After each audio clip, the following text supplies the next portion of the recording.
Thank you for listening to the Conform to Christ podcast, where we seek to engage the mind, affect the heart, and call people to follow Christ. My name is George Mays, and here with me is Jay Jones. Good morning. How's it going? It's going well. Yeah. Yep. Good stuff. Going well. How you doing? Good. Yeah, I'm doing good. Recovered from a busy weekend? Yep. Feeling pretty good now. Ready to go. Ready to get ready for next Sunday. That's how it goes, right? Start again. Mm-hmm. So, yep. It's just a cycle. Let's do a little reading this morning and try to get figured out. Well, all right. Yeah. But before we get into next week, we got to deal with this week. Yep. We, where are we at? 10:18. Pick up where we left off last time. 10:18 through 11:6. So I guess I probably should get my notes out, huh? You probably should. Mm-hmm. Because I don't have any silly videos. Do you? I've got a few things, but You could save them for Tim. I just don't. We're gonna have a guest on Friday. Tim's coming in. Tim Gresham. Yeah. So we're gonna start with our discussion on the various eschatologies that are out there that are still within like the Christian community, right? And Tim's going to be the dispensationalist representative. Sounds good. He's our friend, and he's a good man. Former Marine turned chaplain, and now he's retired and he's a pastor. Yeah. So we're going to have him come on. He's a friend of the show. So don't be commenting crazy stuff on there against dispensationalists because we keep it friendly. All right? But that's as much for me as it is for everyone else. I just expected you would just be like that. Yeah. You would just be friendly. Yep. Well, I guess we'll jump right into our passage for this morning. Ecclesiastes chapter 10, verses 18 through 11:6. And I'm going to have to ask you to quit preaching at me, Jay. Uh-oh. Quit preaching at me. It got you? It got me. Yep. It did. Well, you're the second. No, or third. One of our church members texted me and said, hey, I won't say his name on air, but he was like, hey, my son thought that I talked to you about him, and you wrote this sermon for him. Yeah. So, got you too, huh? Yeah, oh yeah. Well, I didn't. Solomon got you. Yep. What got you about it? It's just been some things around the house that I've been putting off. All the stuff in the house. All the stuff in the house. Now it's like, oh. That's funny. I guess it's time to get to work. Julia appreciates it very much. Mm-hmm. Yeah. All right. I'm glad it could be helpful to you. Got that honey-do list now. Yeah. Yeah. All right. Well, let's have you read the passage, and then we'll jump in. Okay. So we're in this section that's these are Proverbs, wisdom. He's giving us wisdom for the world in which we live, and we've been looking at there are 12, and so we're doing the last 4 this week, and very practical stuff. So we'll jump in. Through sloth the roof sinks in, and through indolence the house leaks. Bread is made for laughter, and wine gladdens life, and money answers everything. Even in your thoughts do not curse the king, nor in your bedroom curse the rich, for a bird of the air will carry your voice, or some winged creature tell the matter. Cast your bread upon the waters, for you will find it after many days. Give a portion to 7, or even to 8, for you know not what disaster may happen on earth. If the clouds are full of rain, they empty themselves on the earth. If a tree falls to the south or to the north, in the place where the tree falls, there it will lie. He who observes the wind will not sow, and he who regards the clouds will not reap. As you do not know the way the Spirit comes to the bones in the womb of a woman with child, so you do not know the work of God who makes everything. In the morning sow your seed, and at evening withhold not your hand, for you do not know which will prosper, this or that, or whether both alike will be good. All right, so we're continuing these 12 lessons on shrewdness, Mm-hmm. and you gave us a little what if scenario at the beginning of the sermon. Yeah, yeah. What did you think about that? I thought it was good. Yeah, it's interesting to think about. Mm-hmm. Yeah. Yeah. So, You want to sure. lay it out for us? So I just said, let's pretend. If you're listening, you can pretend along. Imagine that World War III breaks out. It's worst case scenario. War in Ukraine sucks in NATO, and then like China invades Taiwan, and it's World War III. And against all odds, I mean, it would be a near miracle, but we lose. So we lose, but the world consolidates behind Emperor of China, Xi Jinping, as the head, and it becomes like a scenario, kind of like we have in North Korea, but global, where there's one world government. They control everything, so they control the currency. So the dollar is gone. You can't use the dollar except for on the black market. And then the one world global currency, it's probably digital because they're doing that. So, but every digital transaction, the official world, authorized currency has two images on it, and one image is of Xi Jinping, which underneath him says the words "the deified one," and then the other image that appears in every transaction is the goddess Peace, Peace personified as a goddess, and so the imagery communicates the idea that there's global peace, there's world peace because of the deified man, the emperor. And to make matters worse, you pay a tax. They're going to tax you per people in your house, a tributary tax. And a portion of that tax will go to sustaining the worship of the emperor, of Xi Jinping. And so then I ask the scenario, given this scenario, if this happened, could you as a Christian use that currency? And I think some people would say this is a mark of the beast. We can't use that currency and stuff like that. And that, I think you could see, would maybe, as Americans, maybe how they would get there. Mm-hmm. So could you use it as a Christian, or would it be a sin? So it would take wisdom of God's word and shrewdness to be able to discern, okay, am I participating in worship? Is this idolatry? If I don't use the currency, my family will starve to death and will die, right? Or is it, if I go along with it, is it idolatry? So would it be better to not? So that kind of stuff is, out there. But this very scenario played out in Jesus' life. Mm-hmm. And that's why I brought it up, because I knew it would be really tense for people if they actually thought about it. Yeah. It'd put them in a weird spot. They Mm-hmm. probably would initially want to say, no, we could never even do that. Mm-hmm. But the same thing happened, with Jesus. Pharisees and Herodians, I believe, they come to Jesus and they put him to the test. They're trying to trap him. And they ask him the question, is it lawful to pay taxes to Caesar or not?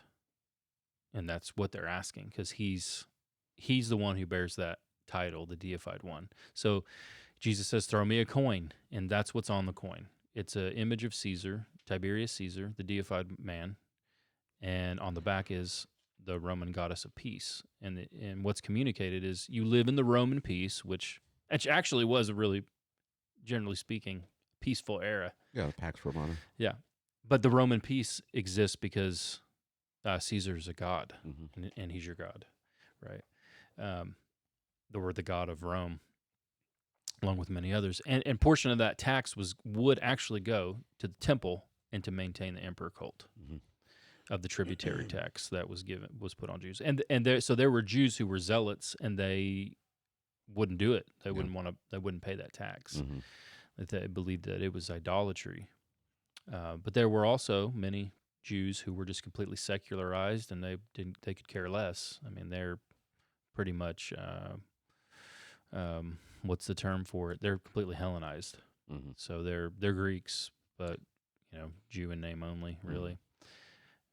And this was the kings that were in place at the time. Mm-hmm.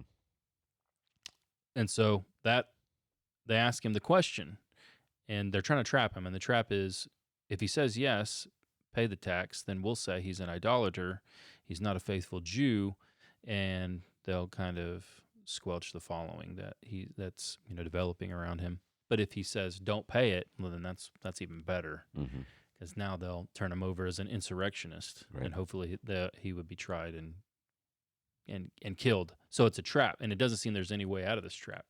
But of course, because he's shrewd, Jesus is shrewd and wise, he sees the trap and he knows the truth. He knows that all governments are instituted by God. So Jesus is the author. It emerges from him. Paul's the one who writes it later in Romans chapter 13. But even terrible governments, it's hard for us to grapple with because of the terrible things they do. But even Rome is instituted by God. And we as Christians don't get to try to overthrow our government, even when they impose taxes on you and stuff like that. So Jesus, it's famous. Give me the coin. Whose inscription's on here? It's Caesar's. Well, everything in the empire belongs to Caesar, and these coins are his too. So render to Caesar what's Caesar's, and you render to God what's God's. So Caesar can have this power in the civilians or the civil sphere, but you don't worship him, right? It's very clear. You're made in God's image. You owe God your life and your worship. I think many Christians would be uncomfortable with that scenario today. Do you? How he? I think so. Yeah, I think so. Which we were talking about this last week when you were kind of running it by me, and I was just thinking, yeah, I think a lot of Christians would have a problem with that, but they don't really have a problem with the current money that we have, Right. and it's got like pagan symbols on it. Yeah. I mean, the all-seeing eye, that's Yeah. not a Christian symbol. Right. And Christians don't have a problem spending that money. Yeah. So, yeah, I think they would have a problem with that if they knew what it said on it. Bro, it'd be mark of the beast, Right. talk all over Uh-huh. America Yeah. if that were to happen. And I mean, Jesus is shrewd, right? He understands there's a difference in pledging allegiance to Caesar as God and just using the currency. Yeah. You're not even though, I mean, our taxes get used for things we disagree with right now. Mm-hmm. Well, I mean, we could chase this rabbit wherever we wanted to today, Jay. That Christians are all the time being told.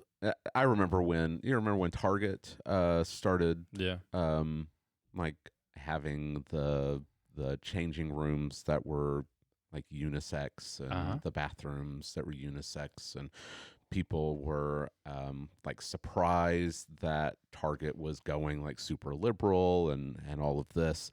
And I was just thinking to myself, because I worked at Target for the 4 years I was in seminary, and I was just thinking they've always been super liberal. They've supported United Way, which United Way does some good things, but they also support LGBTQ stuff. They support Planned Parenthood. And the 4 years that I was working at Target, they'd put those more liberal posters in the back room. So you would, like, the workers would see like the posters give to United Way because it supports, Planned Parenthood or these organizations that are trying to promote, LGBTQ stuff. Yeah. So Target was always that way. You just didn't see it. But people were, wanting to boycott Target, and we don't want to support this stuff. And, if you really stop and think about the places that you frequent, all of these places are supporting things that you probably would not personally support. Right. And so we have to think through these issues. I mean, we've talked about using a cell phone, using, like the cars that are manufactured and what goes into them. And like if you trace the sources of these things, it could go back to slave labor in other countries, right? Unethical ways in which these things are mined and produced, and I mean, really, if we trace it back and we say we can't use any of this stuff, I mean, we have to go back to being Amish, right? So we do have to live with some shrewdness in this world, and how are we supposed to live in this fallen world where there is evil around us? Mm-hmm. Yep. And that's how I introduced it, just to say, look, maybe if we really struggle with the hypothetical scenario, maybe it's because we're not very shrewd yet. But we should be, because Jesus calls us to be shrewd as serpents and innocent as doves. That's kind of the theme that I was running with these three. And we want to be like Jesus. We need to be like him in all ways, which means we need to be able to apply wisdom to the real world, not be gullible, be smart. You call it like even tactical, aware of your surroundings, aware of what the dangers are, how to navigate them, how to like live in this world and not retreat into a cave, and so we're in these 12, and now we're in the last 4. So these are the final 4. Okay. All right. Well, let's jump right in, and let's get the toe stomping one out of the way first. Yeah, the shrewdness in the sphere of work ethic and laziness is what I called this one. Yeah. And Verses 18 and 19. Yeah, you can see it's pretty clear. Yeah. Through sloth, the roof sinks in, and through indolence, the house leaks. Bread is made for laughter, and wine gladdens life, and money answers everything. So it's very clear. I mean, it's just he's painting a picture for his poetry, and imagery's clear. Through laziness, maybe what started out as just a small little leak on your house is now causing your whole roof to cave in. So laziness will destroy your house. Yeah.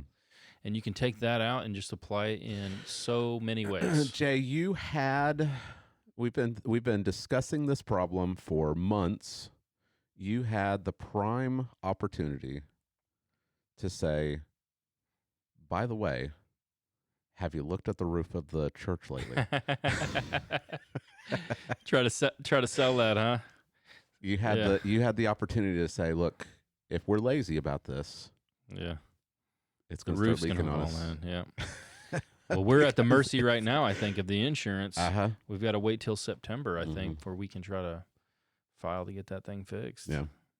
So hopefully we can hang on. Can't be lazy about it, though. And once September comes, it's not looking good. If you look at the church from 52nd Street, you can see. Yeah.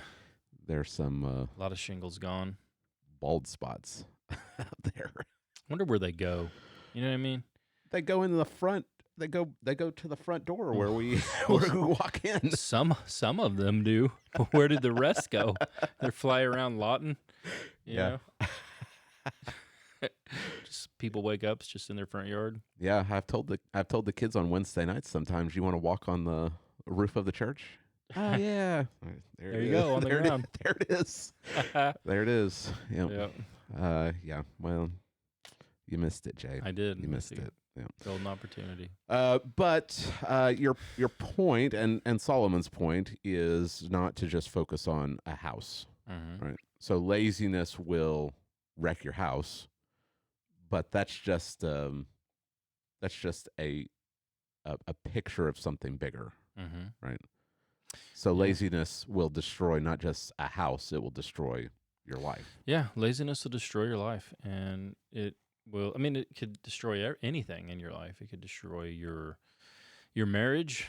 It could destroy your children, your relationship with your children, and it could literally destroy your children if you're a lazy parent and you don't discipline and parent your kids.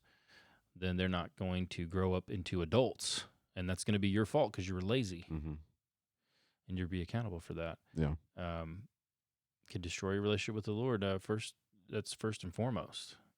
The main priority. Laziness in any area will never lead to prosperity or blessing or anything ever like that. Yeah. These are such simple lessons, but they are ones people just ignore. That's why this call to shrewdness is to heed the lesson and apply it.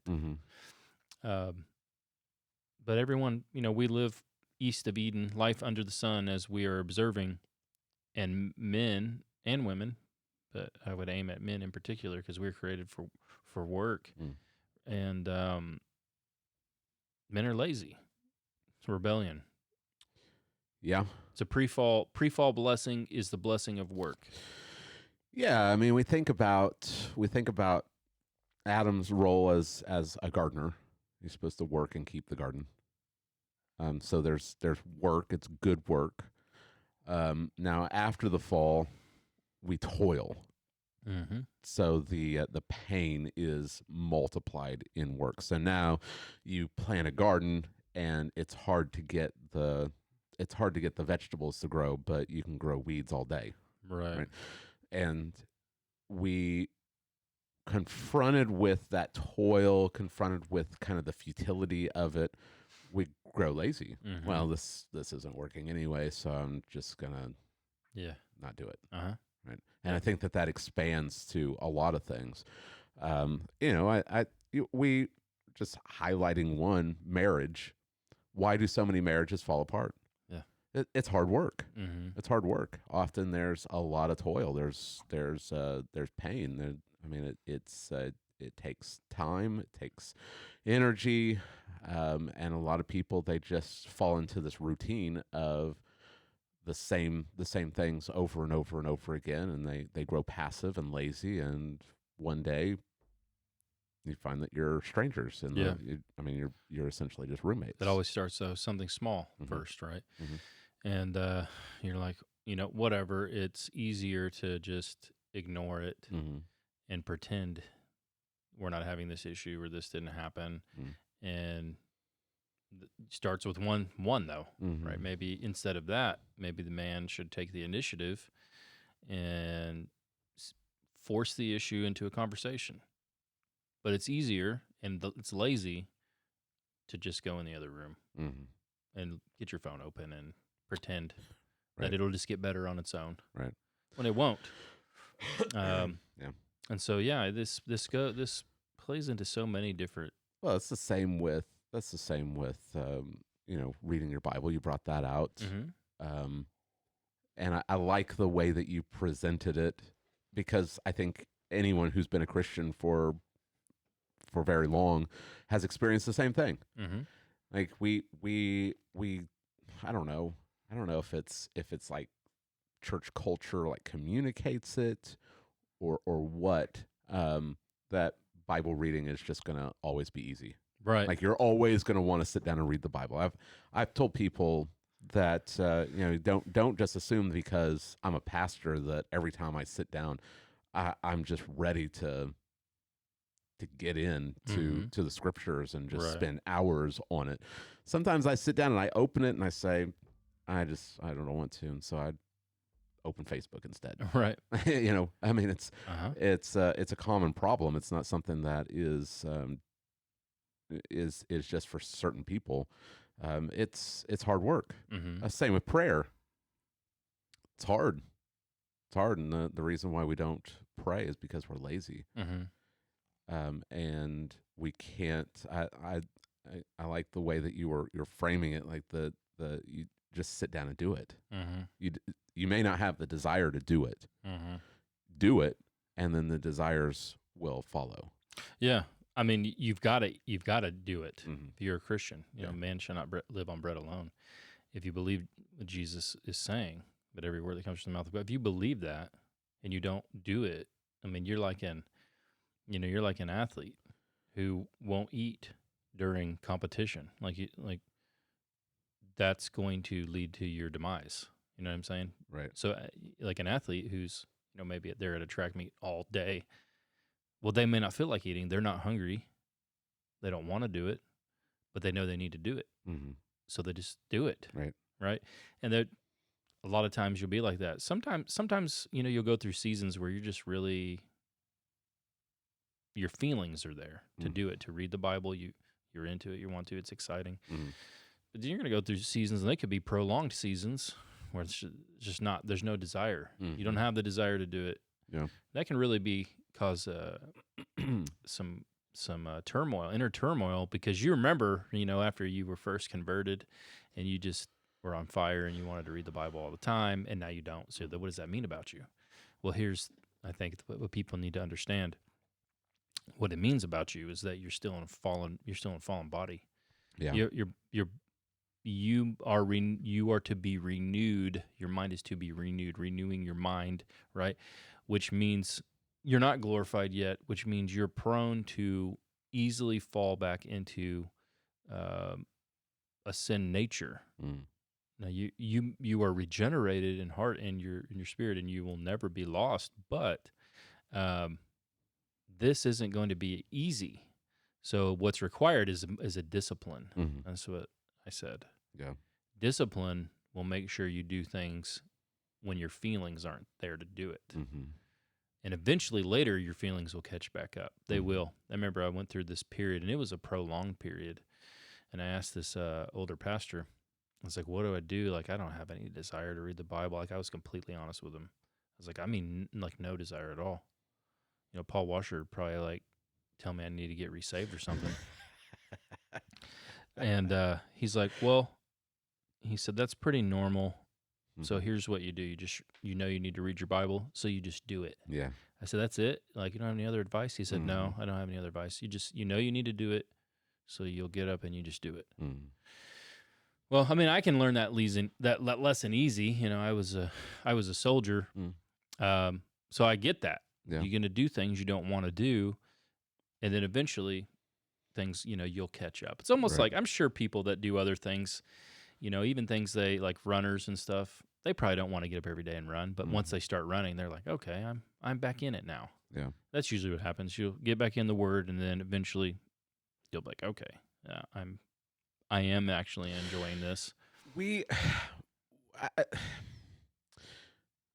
have this view of Christianity, I think, where if you're not, if your heart is not in it, if you're just doing something out of discipline, out of habit, then somehow it's not spiritual enough. Mm-hmm. And so we've got to drum up these feelings. We got to stir up these passions before we can do something. Mm-hmm. And if I don't have the passion to read my Bible, if I've just, you know, I get up, I take a shower, I brush my teeth, I eat breakfast, I read my Bible, I go to work, whatever. You just have this list, and you're just checking the box that it's not good. Right.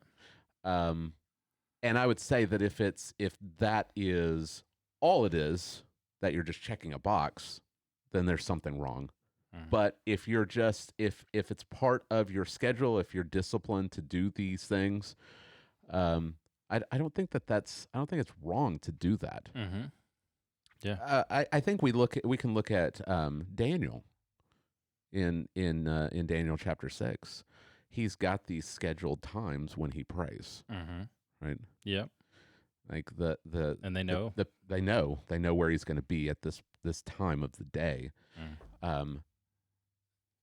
Do we look at that and we're like, well, he's got these scheduled times.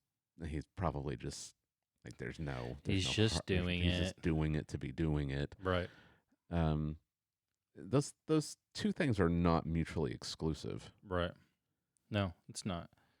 But I think we have this super spiritual view of Christianity where you've got to have all the feelings first and then do it. And that's just not the way that we work. That's not the way we function. Right. Sometimes you have to sit down and just start doing it, and your feelings will eventually catch up.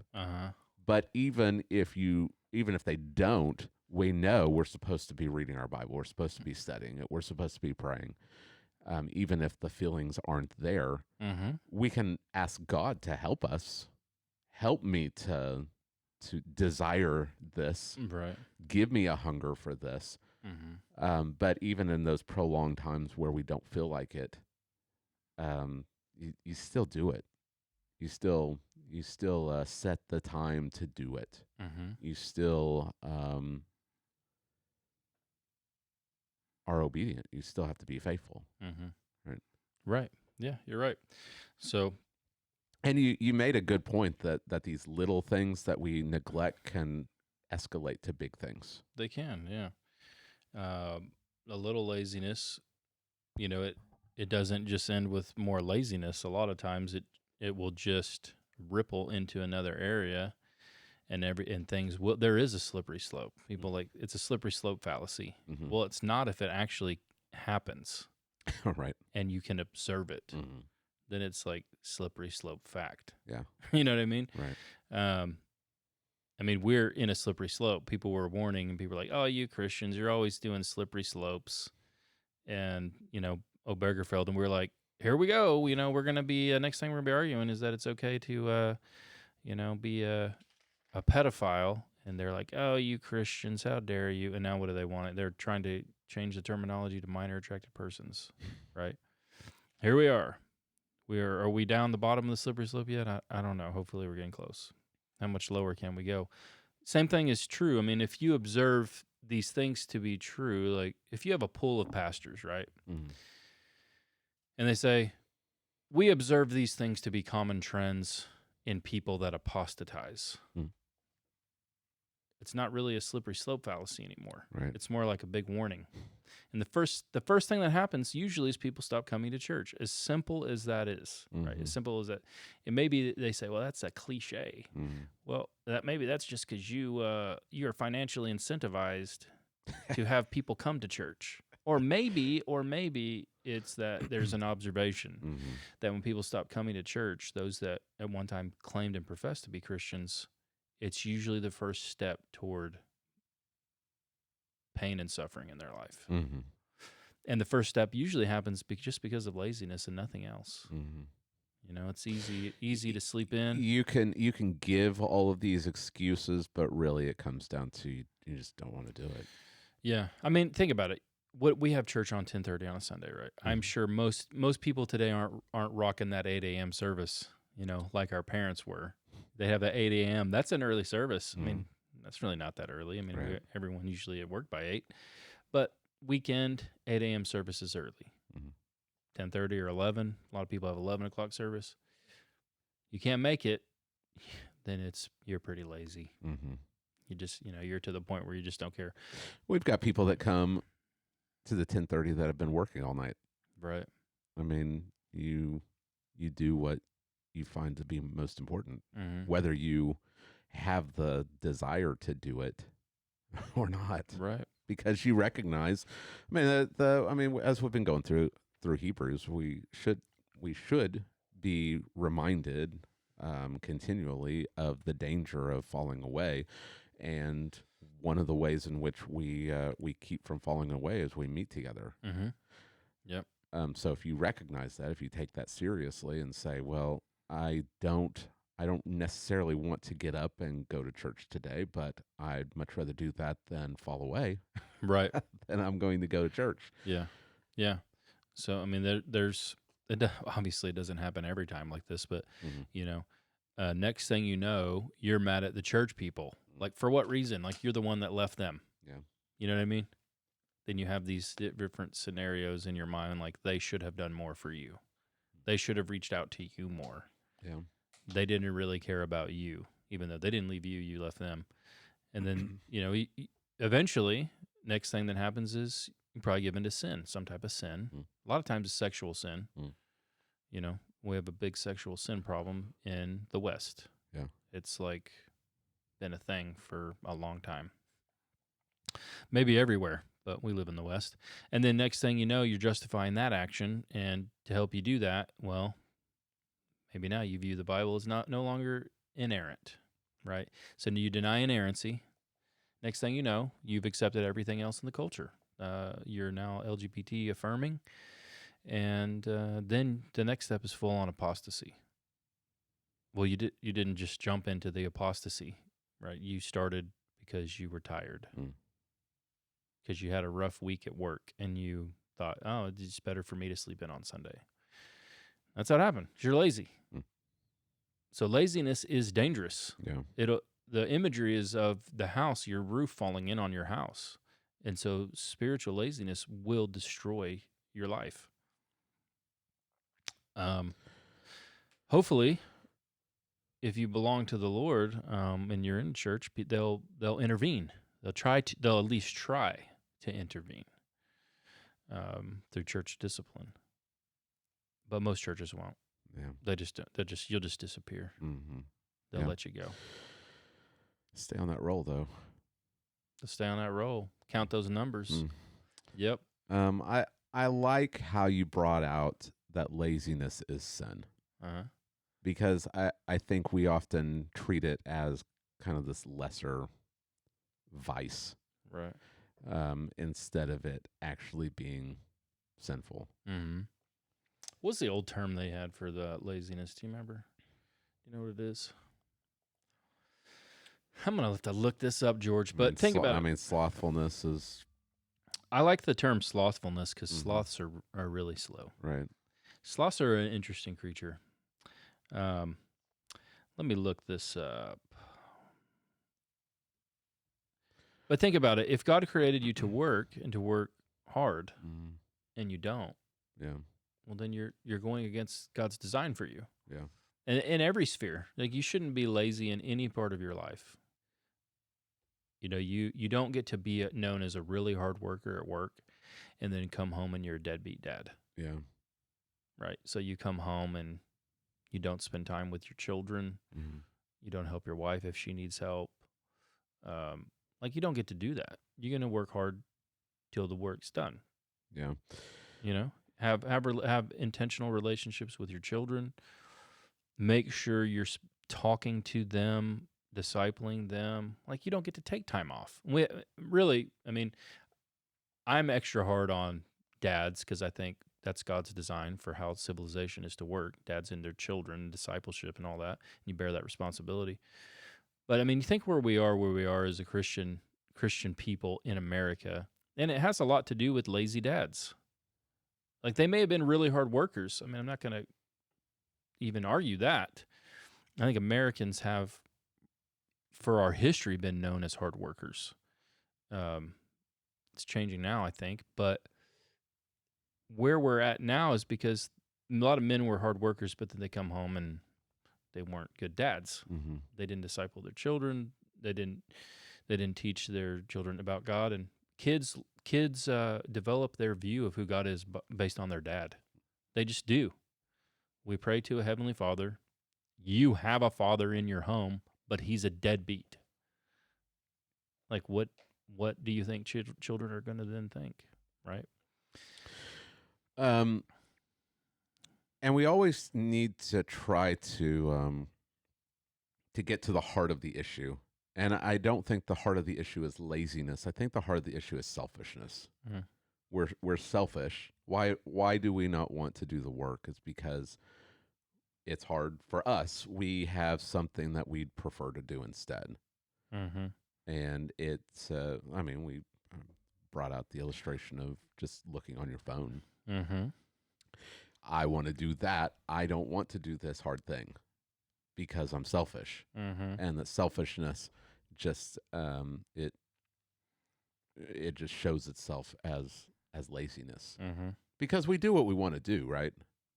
Yes. I mean, we always do that which we want to do the most. Yeah. And if we would rather serve ourselves than to serve others, then that's going to look like laziness. Mm-hmm. Yeah. Yeah, sloth. I looked it up. It is, I guess, in the church history, they'd call it sloth.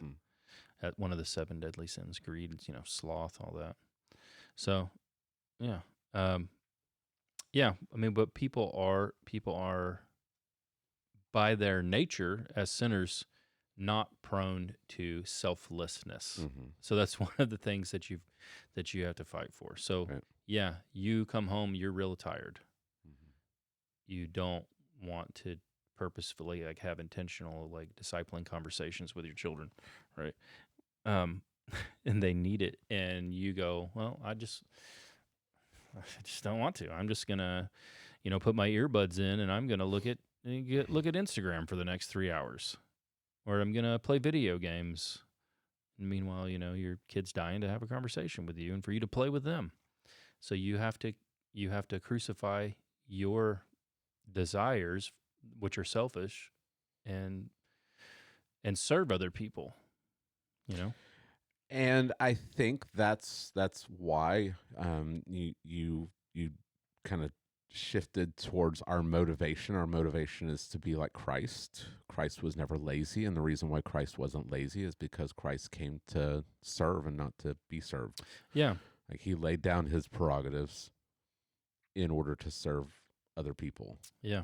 And so he's not lazy because he's always looking looking to do good for others and to serve his Father. Yeah, and think about it, like your laziness is sin.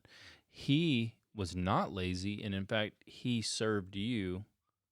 He's serving you. He served you in his life. So when he lived never lazy and a diligent worker, he was serving you, and now he's your representative. So yeah, we are to take up that same attitude. This is Paul in Philippians chapter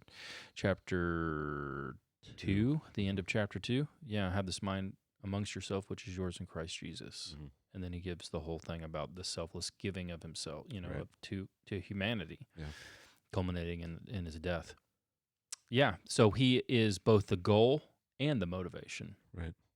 So develop discipline, because that will help you when you're lacking motivation. But then to have motivation, you need to look to the proper source, which is to have your eyes fixed on Christ. And then the good news is that Christ died for lazy, selfish people. Yeah.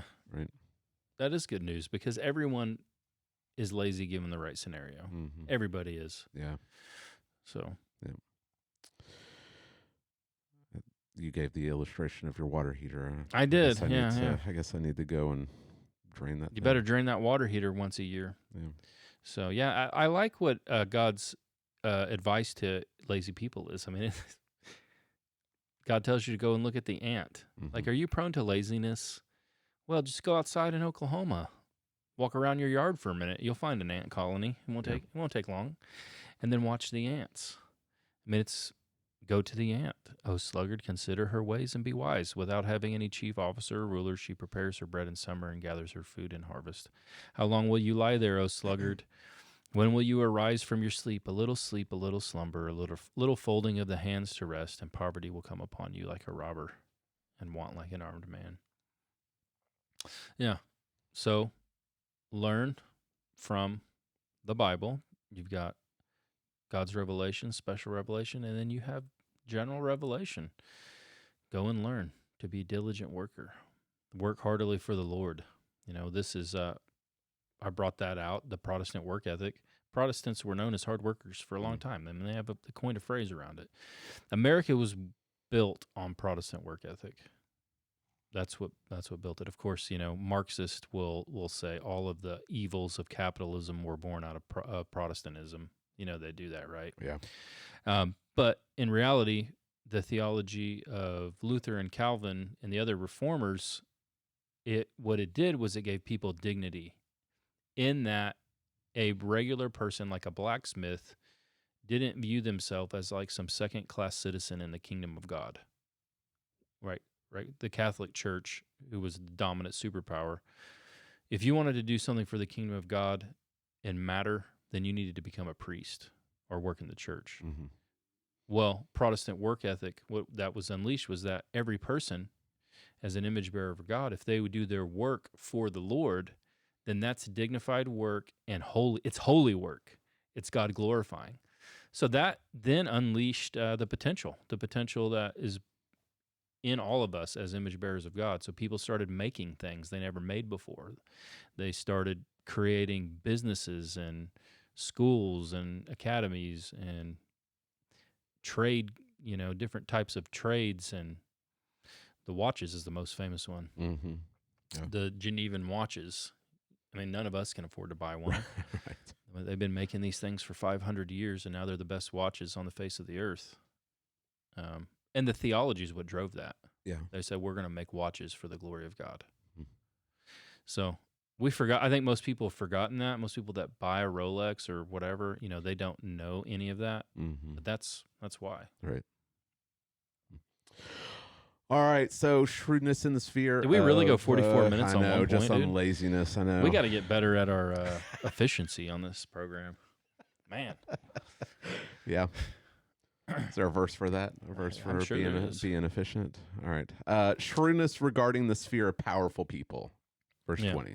Yeah, this one's easy, so we Right. probably don't need to spend 40 minutes on it, Yeah. right? So there are two people to consider here in these verses. If you look back at your text, you'll see there is, "In your thoughts, don't curse the king or curse the rich." So people who have political power over you, and people who have economic power over you, the rich. Yeah. Which for the majority of us, we're not rich, so there are people have economic power over us, and then there's governments. Yeah. So the advice is don't even in your thoughts curse the king, and nor in your bedroom where you think you're safe in the private place curse the rich, because a bird of the air is going to take it away. Some winged creatures carry it off and tell somebody. Yeah. So it's a little birdie told me. No, and it's got to be. This has to be where the phrase came from. Oh, yeah. A little birdie told me. Oh, definitely. Yeah. So everyone's heard that phrase. There's so many phrases in our culture like that that just come out of the Bible that people have no clue. Oh, yeah. Yep.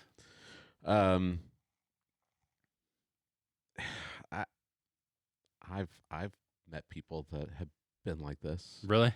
That just you were saying, what about freedom of speech? Right. Don't we believe that you can say what you want to say? Yes. Yeah. Yes, but somehow we've twisted that where you don't have to face consequences for what you say. Right. Like, yes, in America, you're free to say what you want to say, but you're not free of the consequences of saying those things. Right. Yes. So this is promoting, and social media is number one offender. Right. I mean, people feel like they are immune if they say it through the computer instead of just saying it face to face to someone. Yeah, people are dumb, man. By nature, like, sin makes you stupid. That's the saying, right? Yeah. Sin makes you stupid, and it really does.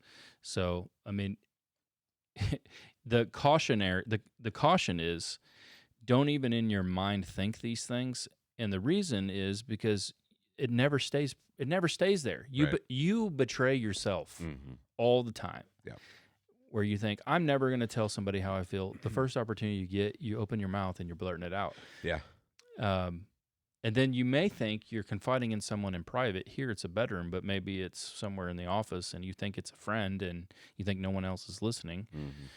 But guess what? Other people hear it. It gets out, and then eventually it makes its way back to the person who can actually harm your life. Right. Like, you need to have a job. Don't talk bad about your boss. Right.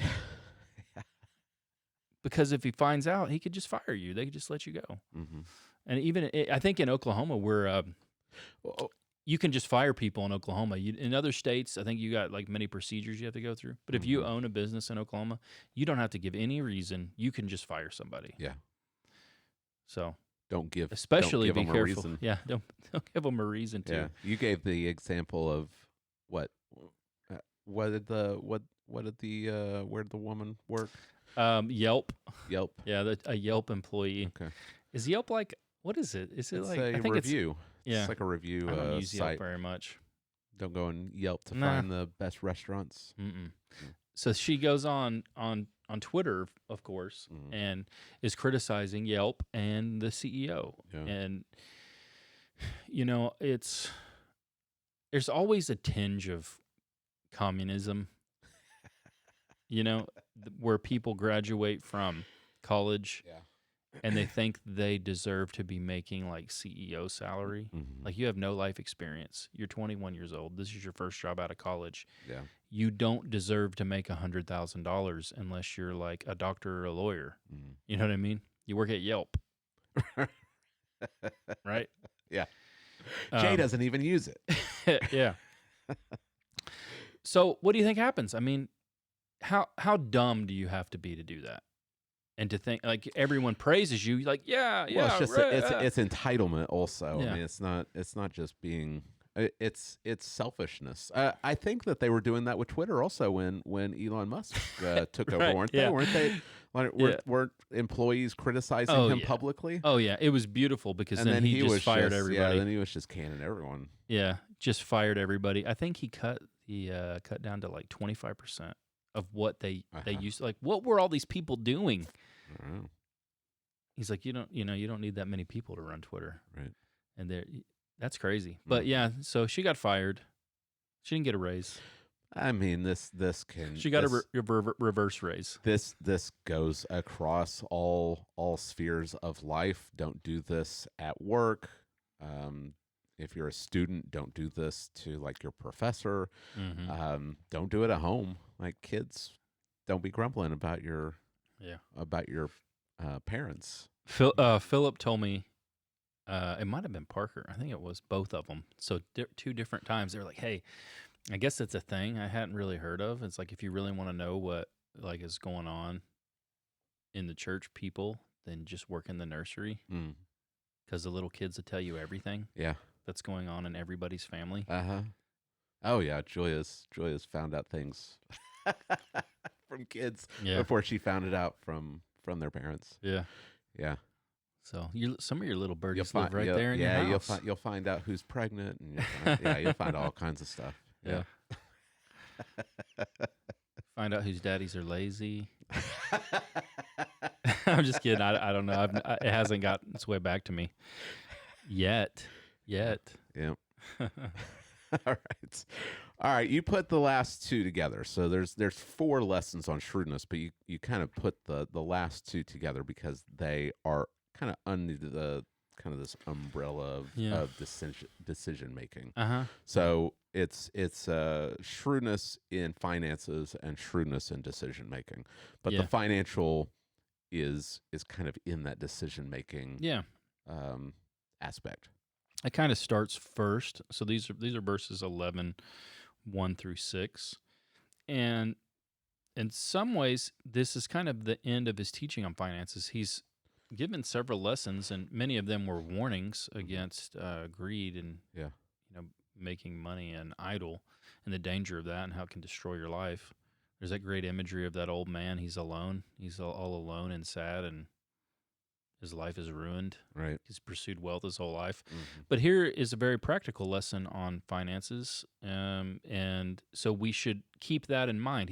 This is not about greed or wanting or desiring money, but it's about the reality of it, that we live in a fallen world. We need to be smart with it. And like, you need money. Shrewd, I mean, we didn't really hit on it, but verse 19 of chapter 10, bread is made for laughter and wine gladdens life, and money answers everything. Right. I like how you brought out Dwayne Garrett. He was one of my Old Testament professors. Oh, really? At Southern. Yeah. Nice. And he translated it as money pays for everything. Yeah, and money provides both. Yeah.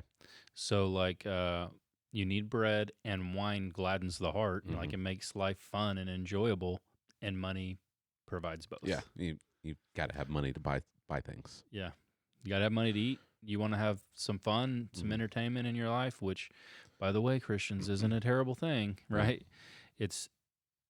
What's interesting is how much he commends those things. The things that a very pietistic person would say is indulging. Right.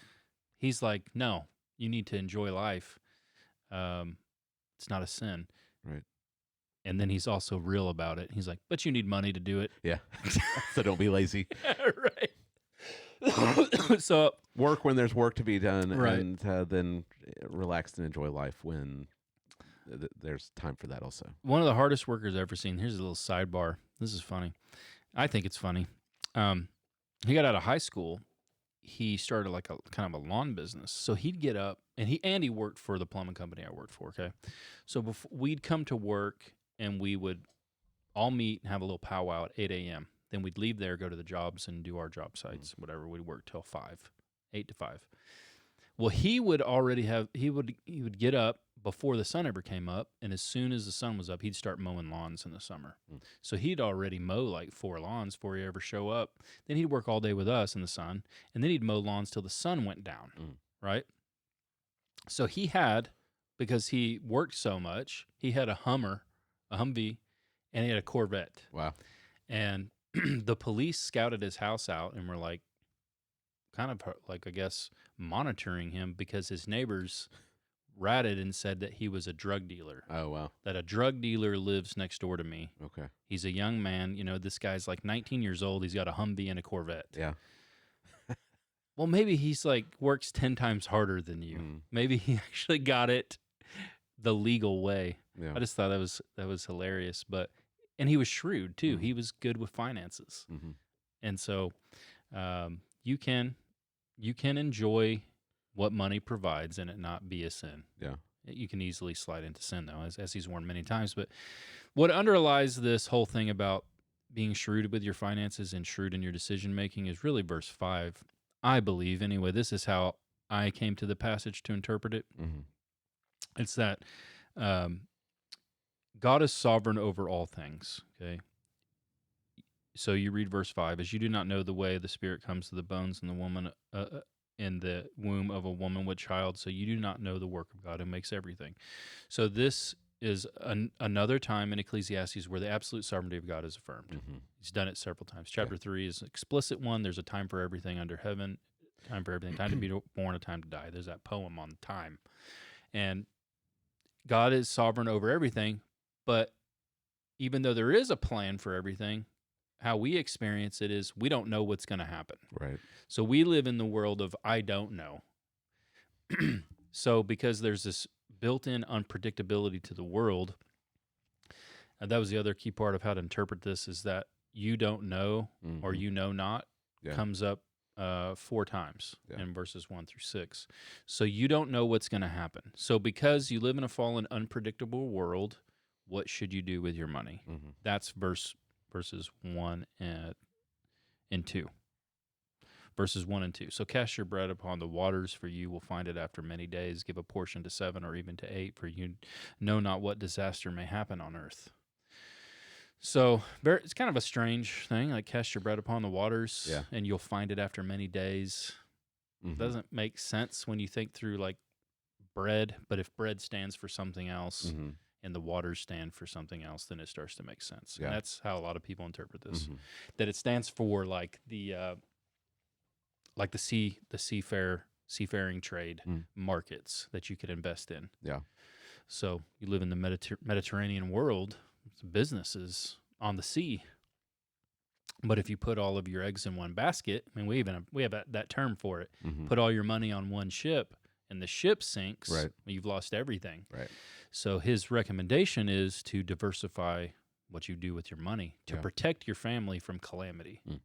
So if you've got it in 7 or 8 different ventures or different places that are compartmentalized from each other, and one disaster hits one or more even, well, then your money, your family is going to be okay. Right. Because you still have this over here. Mm-hmm. Again, it's incredibly practical. Right. I don't think I actually realized when I jumped in here the type of very practical things that I was going to, I think, be exhorted by God to do. Mm-hmm. You know, we tend to think that I think many people think the Bible is just some otherworldly book that doesn't have a lot of day-to-day practical things. Right. Well, I mean, non-believers know this truth and do it. Yeah. To diversify your income. Mm-hmm. So that disaster doesn't come upon you. Right. But we don't. Mm-hmm. Like we think that's like a secular thing or part of greed. Yeah. Maybe you're greedy. That's why you've done that. Well, it's just part of being shrewd, understanding that bad things can happen. Yeah. So there are people who can do that immediately because they have income, like expendable income. So they could put it in many different things. But there are a lot of people that just work paycheck to paycheck. So what do you do? How do you apply this if you just live paycheck to paycheck? I think a big lesson would be to try to get out of debt as soon as you can. Yeah. So if you can get out of debt as soon as you can, you've at least now protected your family to some degree from some disasters that could come. Right. And then if you are out of debt, try to save a little bit. You try to save a little bit of money. And then once you save a little bit, then maybe you can start to put that money places where it can protect you later. Mm-hmm. So there's the lesson to be had, but it's more applicable than just that, because in America, there's so many things you can do. I mean, we're Americans. I don't know what it's like to live in some other parts of the world. It might be harder to do these things, but you can learn multiple different skills. You can acquire different skills and learn many trades as an American. So thinking to our younger kids, what should you encourage them to do? Well, it's okay to specialize in something, right? But it may be wise to have other skills, right? So I mentioned that you have a surprise skill. Oh, goodness. I wish you hadn't. You're going to get all kinds of business now. Do you know how We're- long it's been since I've welded anything? We're in a farm community. You're going to be getting calls. You know how long it's been? George, come weld my gate. George was a welder back in the day. So, if calamity comes, I think we're always going to need some welders around. It's a pretty good skill to have. You got a license or anything? No. Did you at one time? No, it was just on the job training. Okay. Yeah, so it'd probably be a little bit more difficult for me to Outlaw welding. Yeah, that's right. You're an outlaw welder. Yeah. Even better. Huh? Yeah. Mm-hmm. So you could see we're marketing your skill now. Yeah. Here, in the land of outlaws. Right. In no man's land, Oklahoma, Georgia's outlaw welding. You got business coming in just from that name. Yeah. So have various skills. I know you saw probably these guys in seminary. This is the illustration that I used. They graduate from high school, they go to Bible college. Mm-hmm. Bible college, they take all Christian classes, don't ever get a real job. And then they go straight into seminary, same thing, all Christian classes, never had a real job, graduate, get a job being a pastor. Okay, now you have zero skills other than being a pastor, which is okay as long as you've got a job being a pastor. Yeah. You can provide for your family. Right. But what happens if you don't? What if something happens, church shuts down, providentially God removes you from that? Now what are you going to do? Right. You can't really support a family, when you're don't have a lot of skills. So maybe while you're going to school early, get a job in, somewhere where you could have a fallback job, Yeah. So weird that I was preaching on this stuff. I was thinking never in a million years would I think I'd be preaching sermons about things like this. But that's Ecclesiastes for you. Yeah. No, it's good. It's good, wise advice. Yeah, be well-rounded. Yeah. Yeah, don't just focus on one thing. And I mean, this has got me thinking about things because I was talking to a former pastor last week, and he was talking about how and I've heard it many times, that he thinks that more and more pastors are going to be bivocational. So you're going to have some other skill. You're going to have to do some other work. Right. Yeah. So be thinking about that. Well, now, instead of, like you said, going to just Bible college, then seminary, and never having any kind of other employment. Yeah, I'm just trying to, see and predict where we go here now as in the church in America. Yeah.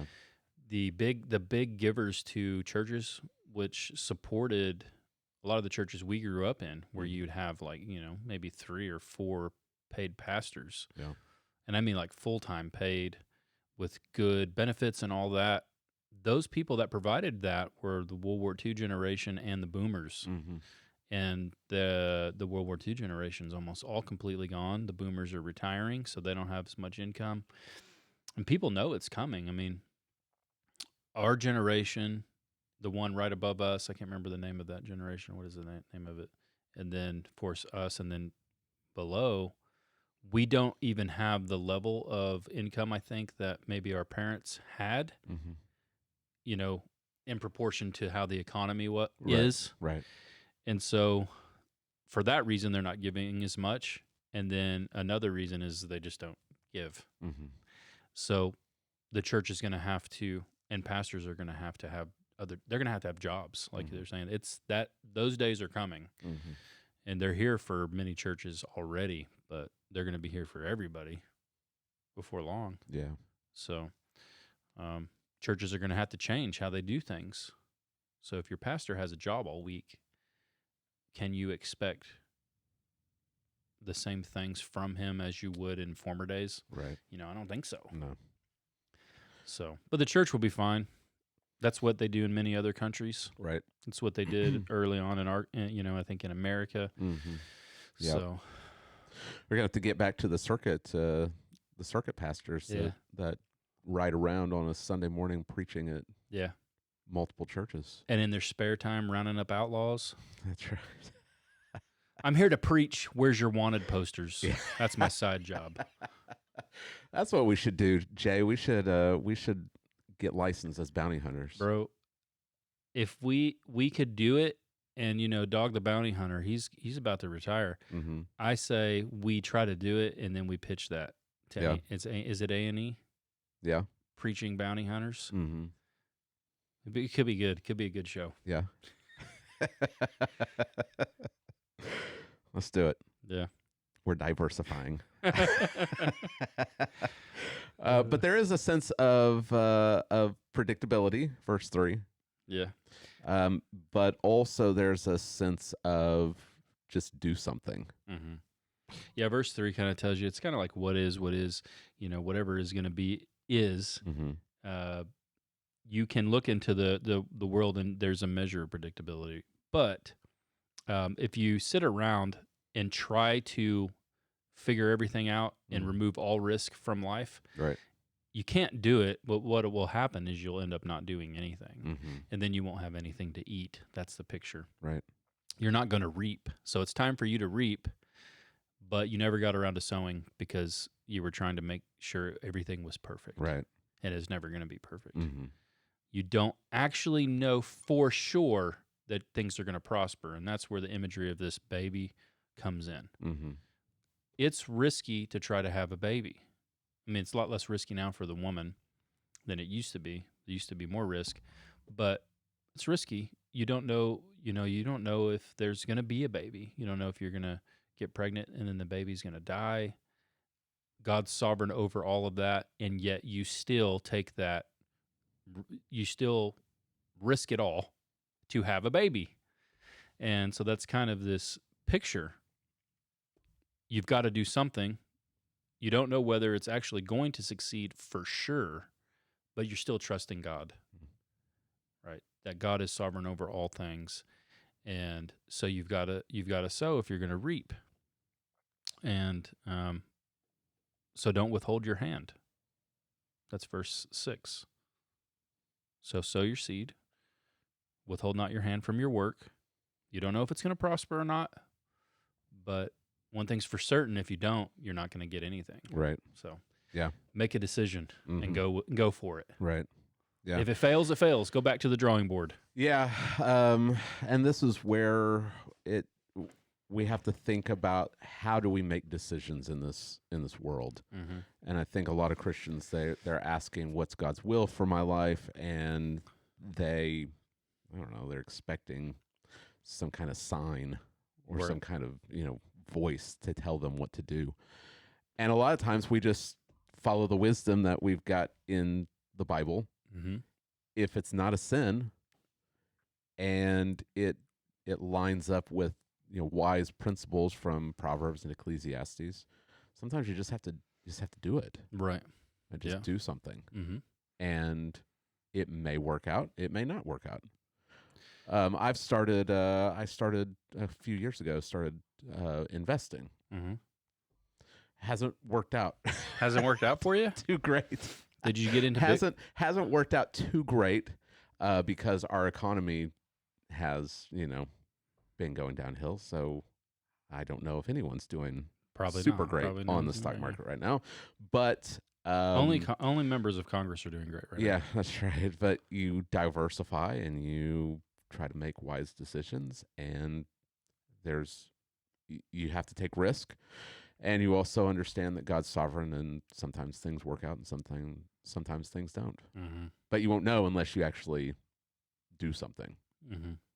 We do know that if you don't do anything, then you're not going to. Yeah, then you're not. You're not going to experience prosperity. Mm-hmm. Yeah, so given the uncertainty that's in the world and that God is sovereign over everything, and you don't know what's going to happen, Mm-hmm. take calculated risks, Mhm. and live with the consequences. Right. So, or I mean, they may not be terrible consequences. You may fail, but then you're able to reassess and go again. Mhm. But if you don't do anything, Right. then you're going to die. You're going to starve to death and die. That's the picture. You don't reap. Yeah. You have nothing. Mhm. So be smart. Yeah, be smart with Yep. your finances and then in your decision making. That's Right. it. It's like I said, things I never thought I would preach when I was back in school to be a preacher. I think I'm going to preach the great truths of Romans, Mhm. which I love to do. Yeah. Never in my wildest dreams did I think I would talk about diversifying your income, George. Casting your bread upon the waters. Right. Yeah, some people take this position that it's all about generosity, which I think is more of an allegorical interpretation of this. It doesn't seem to fit with the context of the passage. Right. Yeah. Yep. Well, how many more you got? Two more. Two more. Yep. Two more. Okay. So, yeah, it'll be one on remembering and rejoicing in God while you're young. Okay. And Larry gave me a little gem of an illustration. Oh, yeah? I have to wait for Sunday for it. Okay. And then the last one is on really kind of like the chief end of man. It's the end of the matter is this, he tells you. Right. So, okay. That's it. All right. Sounds good. Well, thanks for preaching through Ecclesiastes. Thanks for giving us bringing out some of this practical stuff for us. Yeah. All right. Okay, well, hopefully this has been practical for you. Hopefully it's been helpful. And if it has been, please make sure to like, subscribe, and share. And we hope that, as always, this will help you to become more and more conformed to Christ, because Jesus was shrewd, and we are supposed to be shrewd also as we follow in his footsteps. Well, join us on Friday as we pick up Free for All Friday. It's been a few weeks. We're going to pick up our eschatology series, and we're going to be interviewing Tim Gresham, and so we hope that you will join us. And until then, have a good week, and God bless.